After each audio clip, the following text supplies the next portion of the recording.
Hi, and welcome to Stories from Scratch. See if you can see that. There we go. It's going to be a very low tech show, but what we'll be doing is taking you through the entire creative process from of a story, from thinking about genre, setting, character development, all the way through to actually telling the story live right here in 10-minute chunks. We're going to be doing this, and those will come out on Tuesdays, Thursdays, and Sunday. So, to get started, we need to think about what kind of a story we're going to be telling. And to do that, I am going to actually leave it up to fate to decide our genre and also some features of our story. So, I created these cards. So, these are just going to take you through our genres. So, action adventure, fantasy, fairy tale retellings, horror, historical fiction's in there, magical realism is in there. See if I can separate these. There we go. So we got some mystery, some paranormal, some romance, all those different elements in there. Sci-fi. I love that these are probably going to be all backwards, but whatever. Speculative fiction. Freak out your friends. Superhero. And then we also did suspense, westerns, and of course women's fiction, since I happen to be of the female gender. Okay. So I do have a tendency to write quite a few female characters. So all of those ended up in these blue tickets. I have no idea which one's which. I shuffle them up just for extra insurance purposes. We're going to chuck them in the air, and whichever one I can grab first is the genre that I'm going to be doing for this story that I'm going to be telling right here, live and in person, so to speak. Okay, this is the one I grabbed. Let's see what we're doing. We're doing paranormal, which is fabulous for the month of October. So we'll be doing a paranormal story. Must include something of a ghost, vampire, werewolf, banshee, something. Okay, so it has to include something paranormal. We have that element. And then I also went through and thought about some different things that can help me with setting, with time period, just some different elements of a story. So again, this might look a little weird, but apologies for that. So we started out with Africa, Asia, Europe as setting options. Also, of course, went across the pond and threw in North America, South America, and the pond itself, something happening in or around an ocean. Then we have time periods, so past, present, future. So really general, but at least they'll give me some clue what's going on. And then must include a birth, wedding, or death, major life event. And then also major life event, unfortunately, war. And then also locations, or might include animals, which obviously for paranormal would be nice, but I don't get to pick because in these red cards, or pink, they're definitely pink. In these pink cards are all of those characteristics. We're going to shuffle those up a little bit here. Going to do the same thing, chuck them in the air like we don't care, and pick out something wherever it may fall. So I caught one again, so let's see what this says.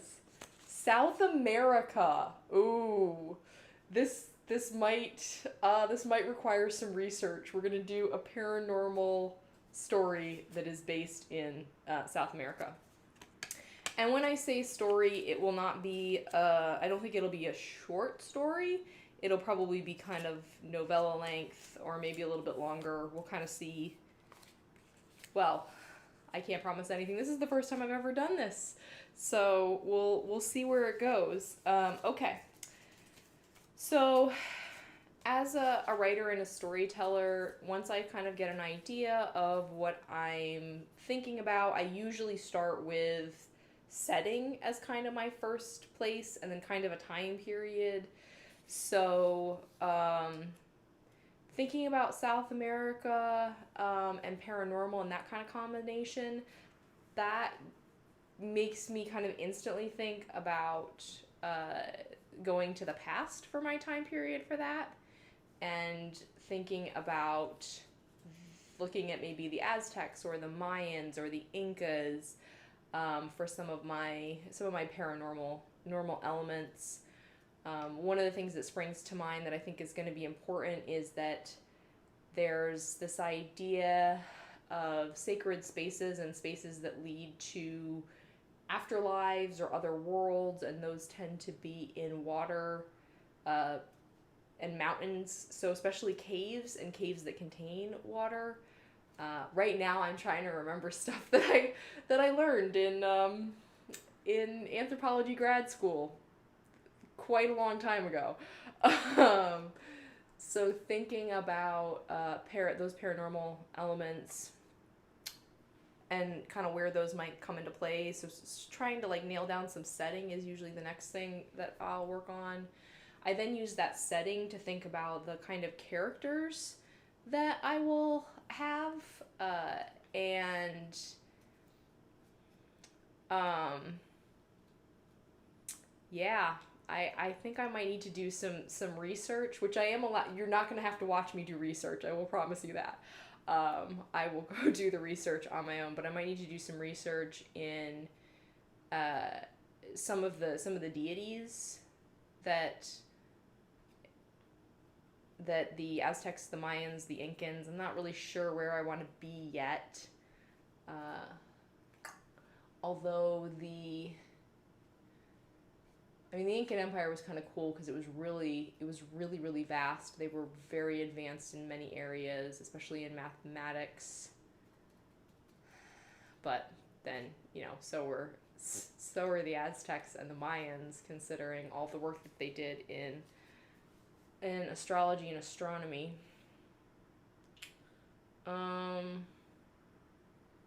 So yeah, I try to like draw out the setting and think about like where this is, what's going on during this time period, and then that informs the characters that inhabit this space. So we could have explorers, we could have the deities themselves as characters.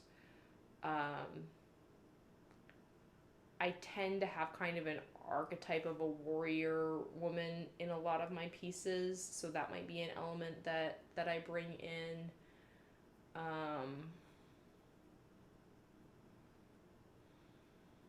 Right, so like this is the creative process. We won't spend 10 minutes just watching me like try to figure out what's going on here. I'll take some time, I'll do some research, I'll do some thinking about it, and when we come back on Tuesday, I'll have nailed down for you our settings, our time periods, our characters. I actually want to give my pink ones one more throw. I'll not hold myself to whatever they come up with, but it might give me some more ideas. You're going to have to pardon me for a second because some of them have ended up on the floor. But it might give me another idea for like direction of where to go. So let me just grab these really quickly. I'm still here. Okay. So we're going to do this just one more time in our last couple minutes together and see if there's anything else that pops up that we love. Okay. There are two that actually landed on me, so I'm going to open up both of them. Okay, so present was one of them. So picking a time period. Oh, and future is the other one. So it's going to happen both in the present and in the future. No. Yeah, I just wanted to kind of see what else would pop up in case that helps me. So I will definitely stick to paranormal and South America. I like the idea of either doing something that has, even if it's based in historical culture, so the Mayans, the Aztecs, or the Incans, I do like the idea of having something that's, I kind of like the idea of having something future-based that's dependent on the past. Now, I will warn you, no time travel is going to happen in this, because time travel is just such a mess in literature that I kind of refuse to deal with it. So in our last 30 seconds, reminder that there's going to be these 10-minute videos popping up every Tuesday, Thursday, and Sunday, but it will be late at night, so definitely check those out the next morning. That'd be awesome.